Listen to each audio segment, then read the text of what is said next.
Recently, I've been depressed, down in the dumps. I've had no time for video games, collecting, or even making videos. But I'd booked a ticket to the Nottingham video game market, maybe a good chance to cheer myself up. It wasn't. I was in a bad mood. A real bad mood. Nick LeBear Games.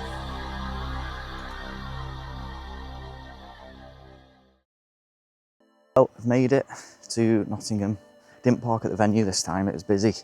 Got here a bit late, like I said, 10:30, so little 2-minute walk, managed to find some parking down the road.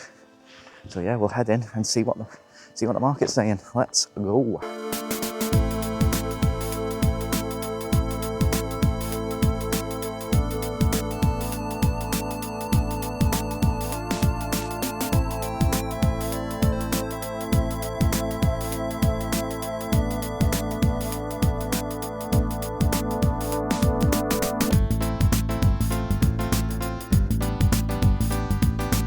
And so I had made it to the Nottingham video game market with a mind to spending some money and cheering myself up with some quality video games, and the early signs were good.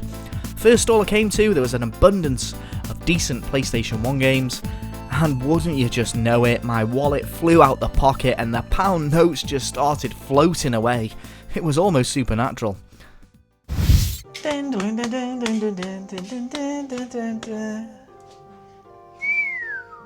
Ho-ho!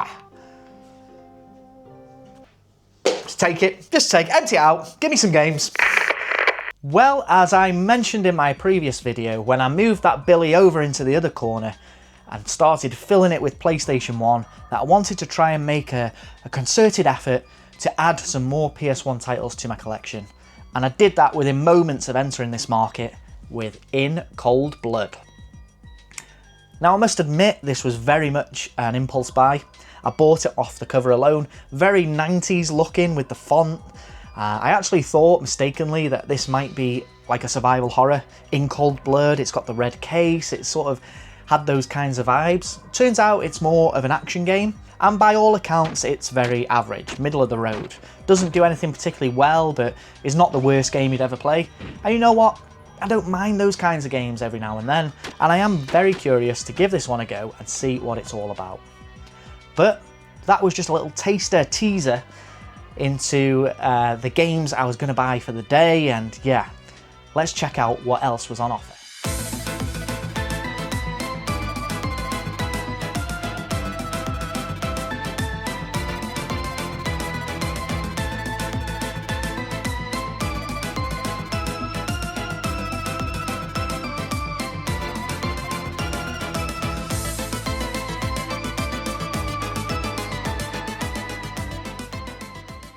So as you've just seen there, inevitably at these markets, I'm going to find myself digging through those N64 loose carts, and I did some damage into that N64 full set today, let me tell you that. We added 5 sports titles, fairly cheap, nothing major.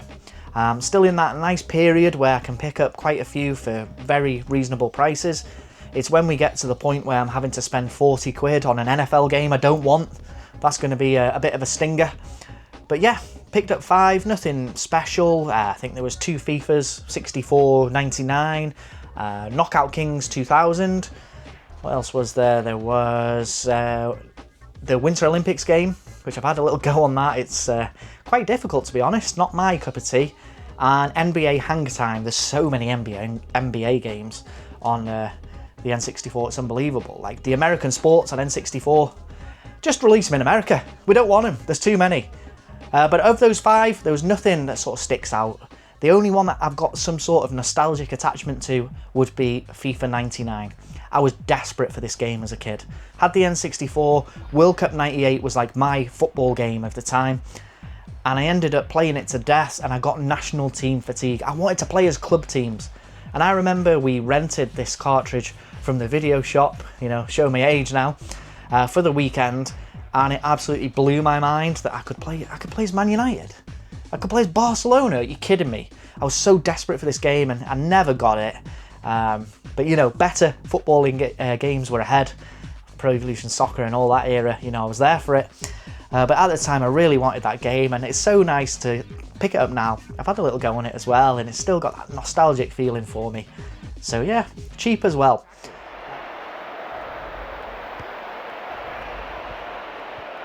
Yeah, superb finish.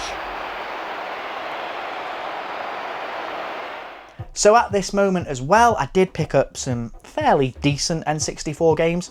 First of all, Mischief Makers, which is often considered to be a hidden gem on the N64. I've given this one about 20 minutes. It's very Japanese. It's got a unique style to the character designs. It gives me sort of Mega Man vibes a little bit. The gameplay is rich and varied. It looks like there's a lot of depth to it. Can be quite confusing actually, to be honest. And I'm not sure yet if this is my cup of tea, but happy to add it to the collection. I think about 20 odd quid, I think, so not too pricey. And I also picked up from Konami, Hybrid Heaven. Hybrid Heaven is one of the N64's most unique and I'd say underrated games. This one released in 1999 and it was brought to us by Konami, and from the very first cutscene you can tell that they've really tried to make this a cinematic experience. In this one you play as a special agent trying to unravel the mystery of alien imposters who have infiltrated humanity. You do that by using a turn-based battle system which incorporates wrestling and martial arts moves, which you can upgrade along the way, introducing RPG elements. Of course there are some very cinematic cutscenes sprinkled throughout, which Konami would go on to be famous for. But this one I think is so unique. For the longest time I actually thought this game was a one-on-one fighter. I see it a lot.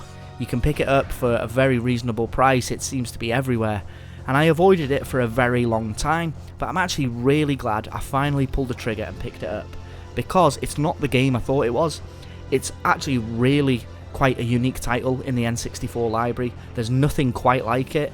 I would compare this game more to a PS1 game. It feels like it should be native to that system.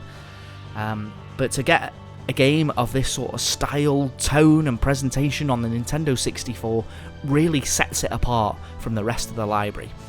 However, it did get sort of mixed reviews. GameSpot gave it 4.1 out of 10, whereas IGN gave it a 7 out of 10, and the official N64 magazine at the time gave it 83%. I've played about an hour of this, and so far, I can't quite say it's a good game. It's not bad at all, and I think there's enough there for me to go back and at least try to progress the story a little bit more. It's not aged particularly well. I mean, not many N64 games have, right? But I am glad that I finally picked up a game which you can pick up loose from CEX for a tenner. I think I paid about that on the day. So yeah, I'm happy to pick it up. It's Konami, you know, you can't really go wrong with them, can you? And I think there's going to be a little bit here for me to enjoy. Let's see. But let's head back to the market because I ran into an old friend who had a very special gift for me.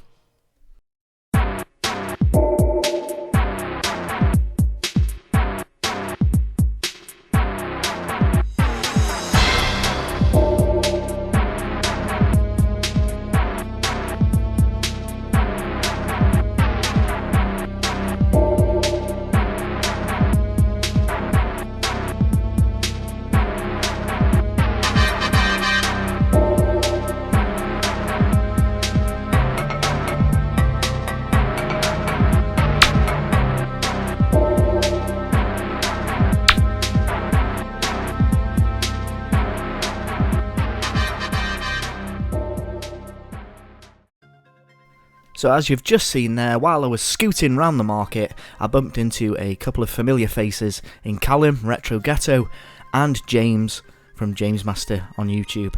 Now, James might just be the nicest human being I've ever met.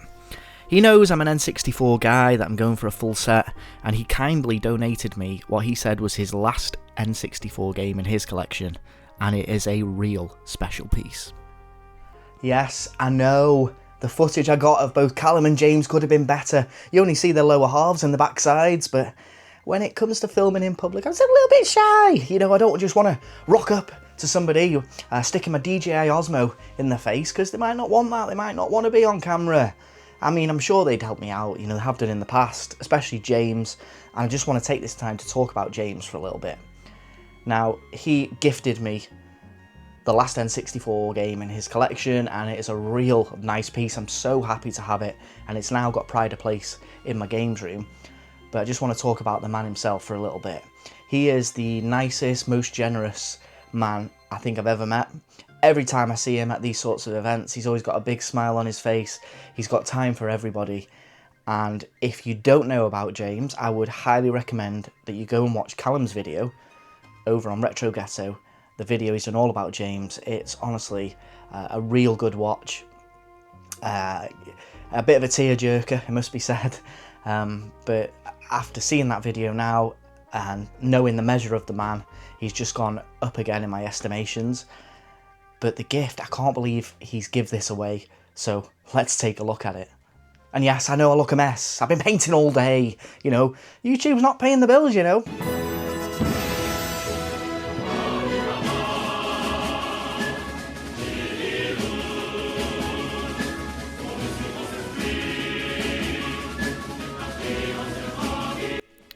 James' gift was a signed copy of GoldenEye for the Nintendo 64. Now this game is close to my heart. It's where my N64 passion began. It was the very first game to come into my household when my older brother got an N64 for his 17th birthday back in the day.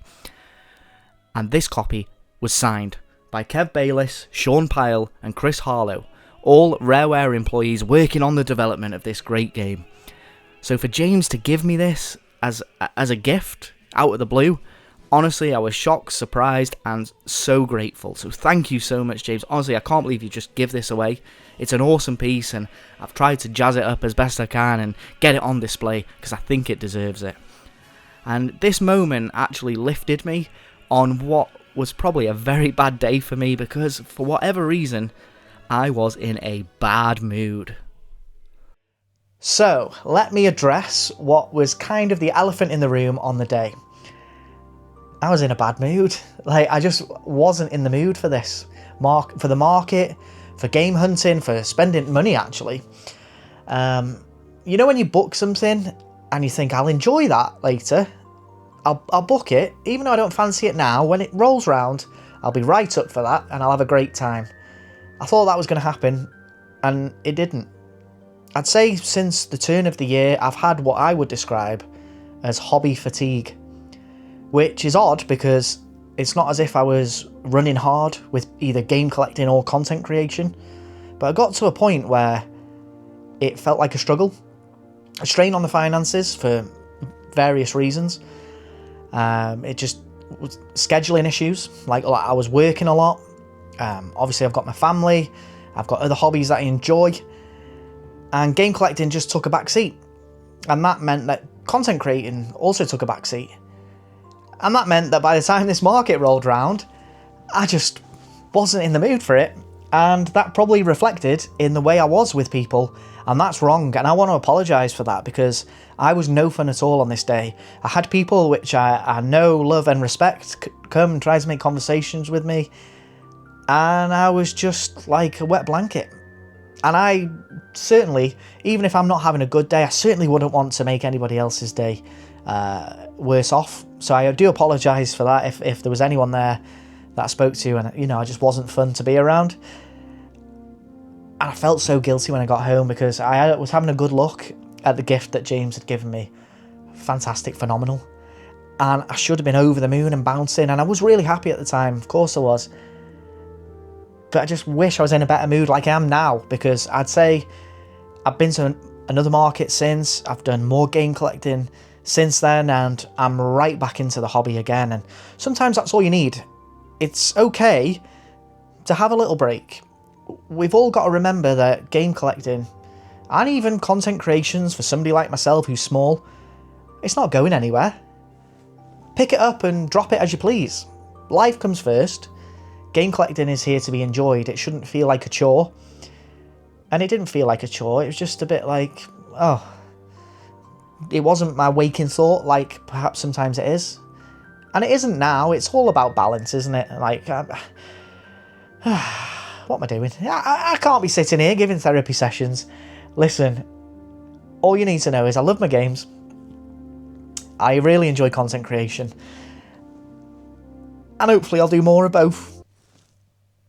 Either way, what was that face at a den? Oh, I'm no good at this. Maybe I should disappear for a while. Maybe I am no fun to be around. Right.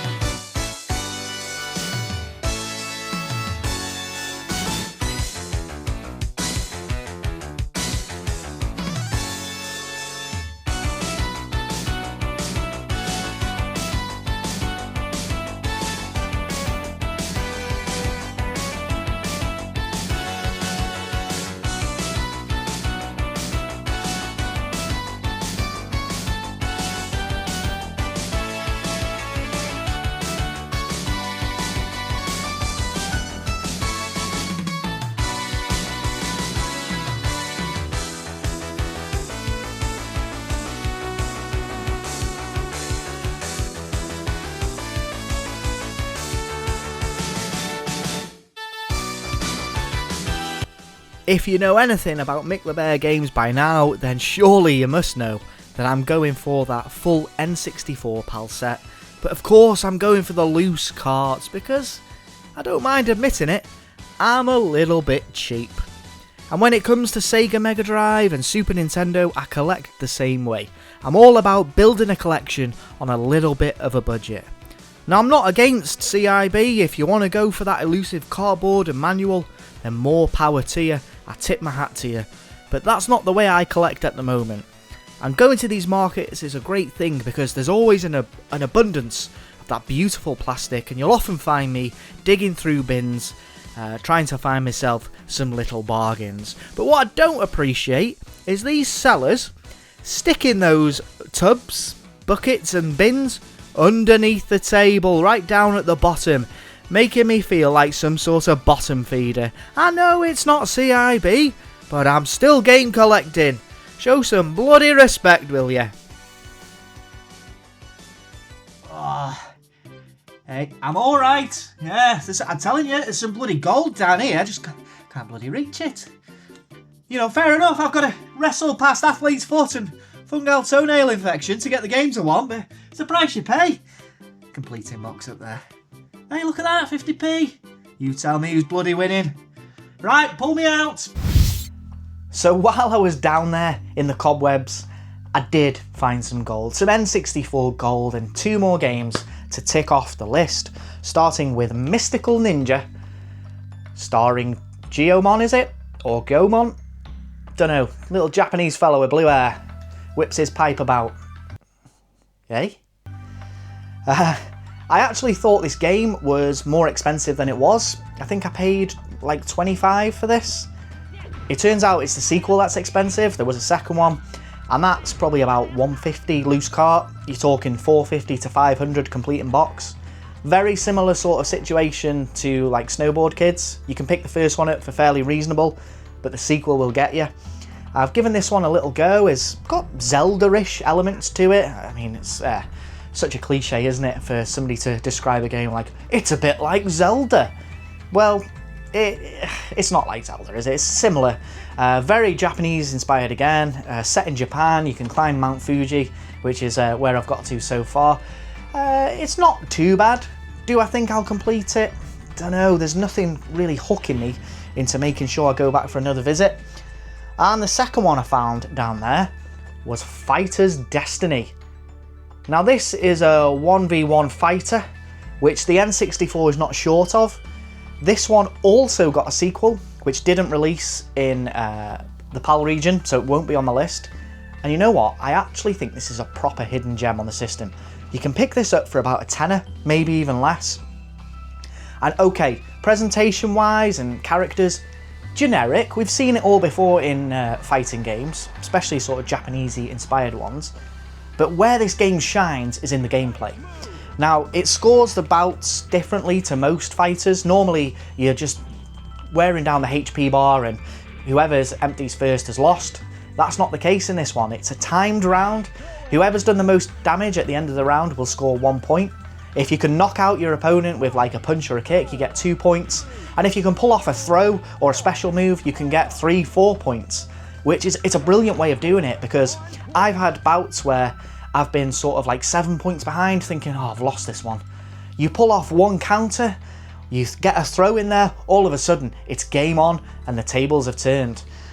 Really happy I've picked that one up. I've seen it loads of times and just glazed over it. Today I pulled the trigger, happy I did, and I think that's a strong contender for end of video gameplay. Look, here's the thing. I know there's a bit of snobbery that comes with game collecting. Completing box. The people like the box, they like the manuals and all that. I'm a bottom feeder, okay? And I like being in that lane. It keeps me away from those pricey games. But, that being said, collecting this full N64 set, I'm going to have to try and find some of these big hitters in loose cart form. And it doesn't happen often. But thankfully, I saw one on this very day and I picked it up. What am I still doing under the bloody table? Let's go. So there I was with a sack full of N64 at the last knockings of the market, thinking, I've still got a bit of cash here, what am I going to spend it on? Of course it's going to be more bloody N64. So I decided to return to a stall that was selling boxed and loose N64 games. Now, I'd seen this earlier in the day and there was a fairly big hitter in those loose carts. And I tried my luck, see if I could get a deal done. And I'm glad to say, I secured it.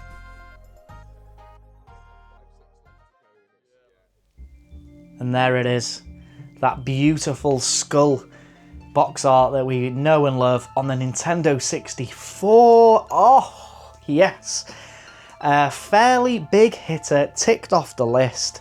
And it's funny, I was in Derby in December and I went to Mobile Games Exchange and I was in there talking to the owners. I bought some loose N64 games on the day and I was telling them about my hunt for the full set, and they were getting very excited because they'd had a lot of games in sort of a few weeks before, and they were telling me all about the loose cart that they had of Resident Evil 2.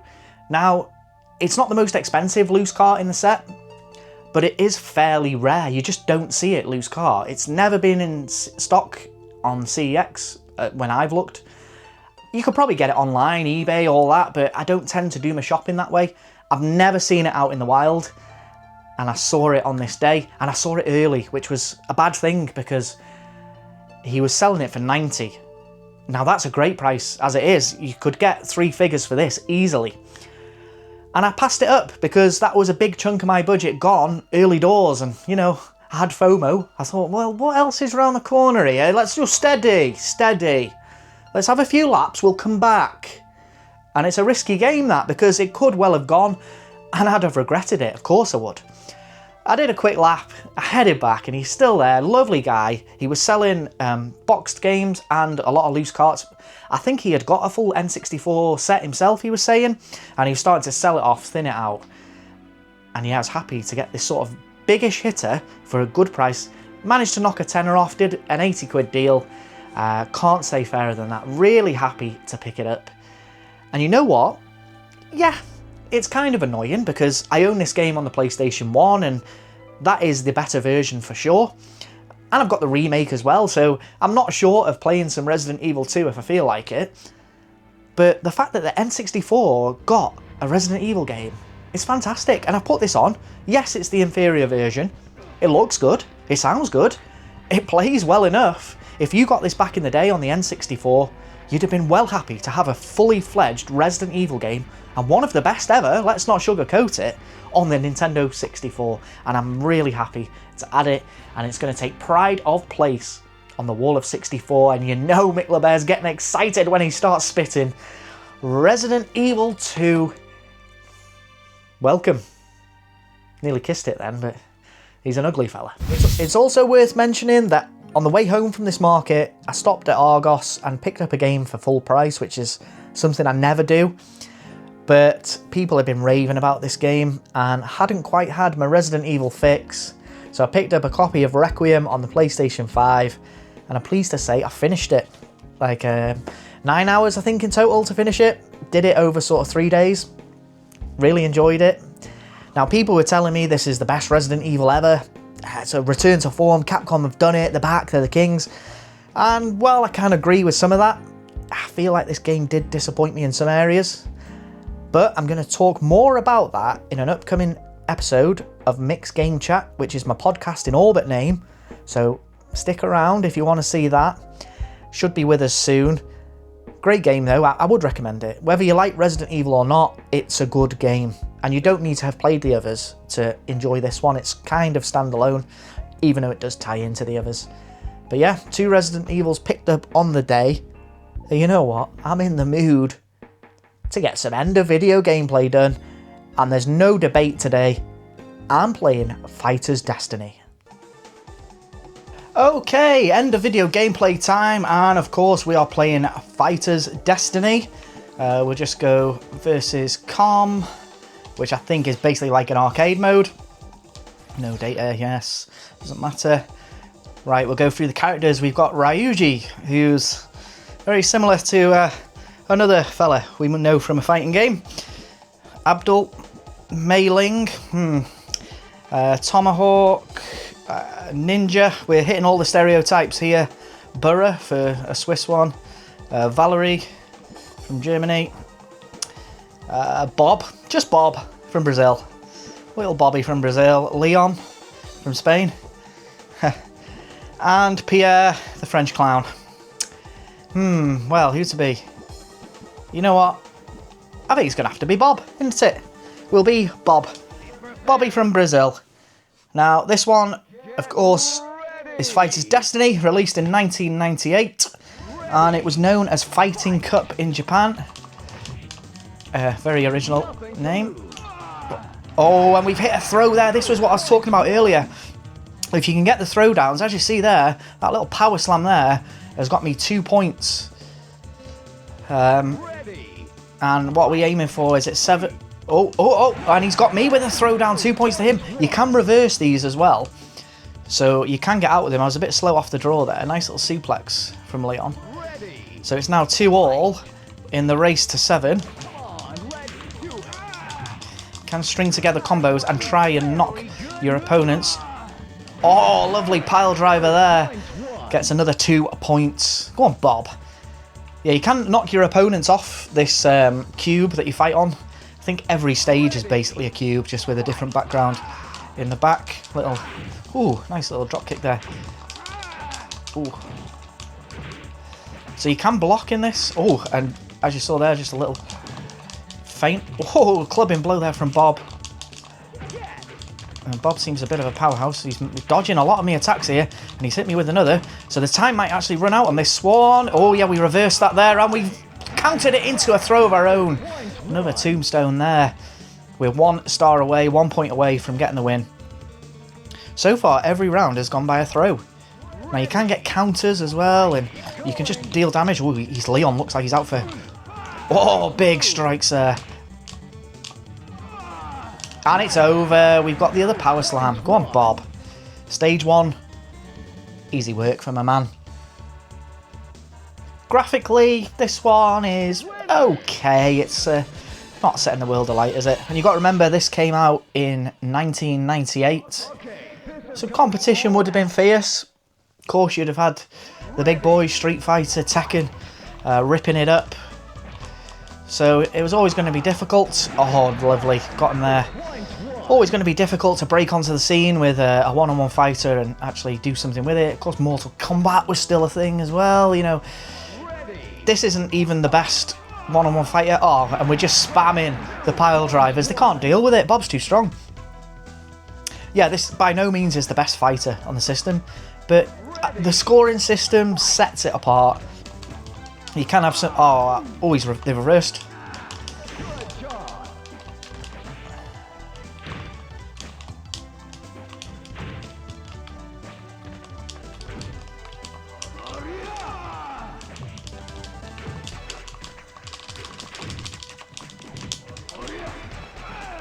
Oh, missed there with some sort of... And this one goes to the scorecards, and we've lost that one. Just the 1 point for Ninja, who's from Japan, I think it said. Not that we're stereotyping here. Oh, he's got me with a throw as well. Bob's in a bit of trouble here. A little fireman's carry there. Gonna have to break out the tombstones again, aren't we? Tombstone pile drivers. Oh, those clubbing blows do big damage. Oh, Ninja's just too strong. We're gonna try and evade a little bit. Oh, can't deal with those chops.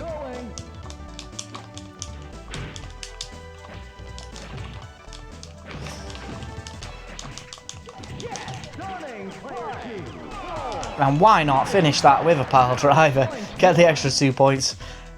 This is just my fighting style, to be honest. This is how I play fighting games. You find one move that works, you spam the life out of it. Now, Bob's little tombstone pile driver is doing the business here, so why not stick with it?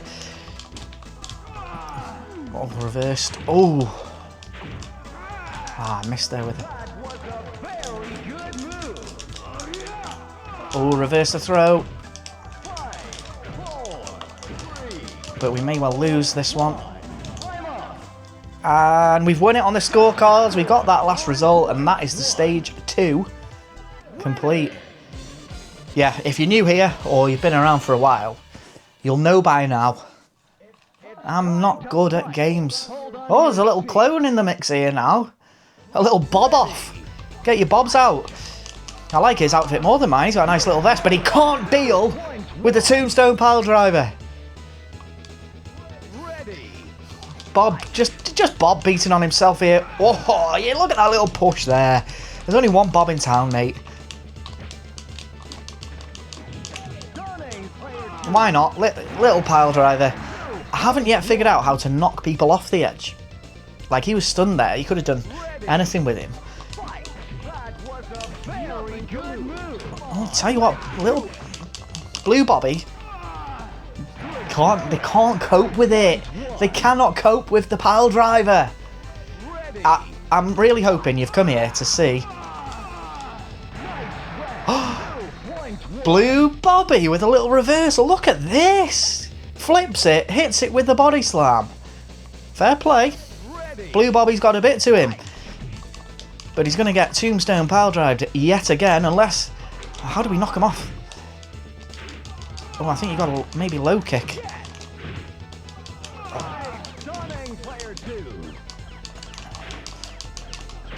Oh, I thought he was going to go, but we got the knockdown. 3 points. Goodbye, Bobby.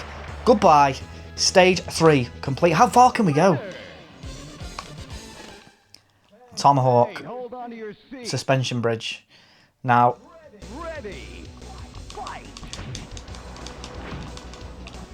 Oh, Tomahawk, he's got a bit of pace about him here, the American. Oh, no. Just evade. Oh, you might not get out of this one. Oh, a special 4 points. That's a killer. Bob could be on the way out. I don't think I finished what I was saying before. I'm bad at games. Especially fighting games. I can't get good at them. I don't have the patience. I tend to find one thing that works, as you've seen. I'm hoping you've all come here to see Bobby. Oh, yeah, we've knocked him down. Come on. Ring out. 1 point. 1 point. Is that it? Knocked him to his death here. 1 point. It wasn't that good. 2 points for a tombstone pile driver, though. And I hope you've come here to see tombstone pile drivers, because Bobby's got plenty of them.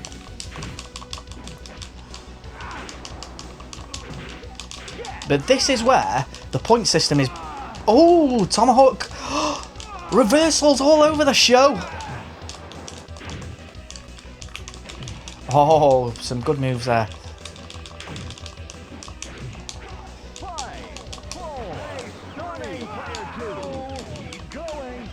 Do we get that one on the cards? We do, but it's just 1 point.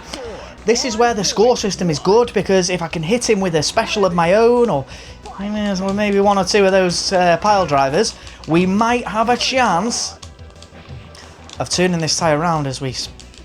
Oh, she's just a bit slow sometimes.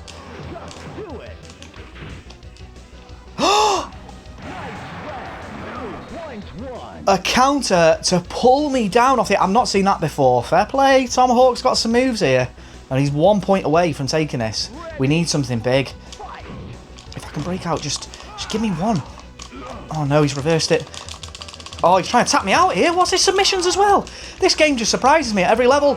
Oh, no, we needed that one. Just one of those pile drivers to hit home. Oh, Tomahawk, he's too good for me. He's too good. He's evading everything. Bobby's too slow. I can't get anything off. Oh, I try and duck down. He's got an answer to everything. Oh, he's reversing all my moves. Oh, and he's going to win it on the scorecards. And Tomahawk has beaten us.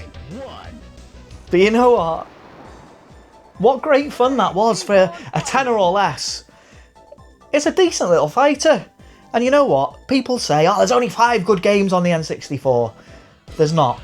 There's plenty. You just got to dig deep. Let's give some love to Fighter's Destiny. And that wraps up the end of another video. I've done it. I've made another video. I'm still active. Hopefully there'll be more coming out soon. Final thoughts on the market. Nottingham is a good one. I'd recommend it to people if they're thinking about going to a market. I'm not sure if I'd put it on my calendar again next year. I've done it twice now. I'd say the first time was probably better than the second. But all in all, I think I picked up some nice things. Even though I didn't really enjoy it at the time, I've picked up some lovely bits for the collection. And all in all, it was a pretty good day. I've been Middlebear. Thanks for watching. I'll see you soon. You take care of yourselves, guys.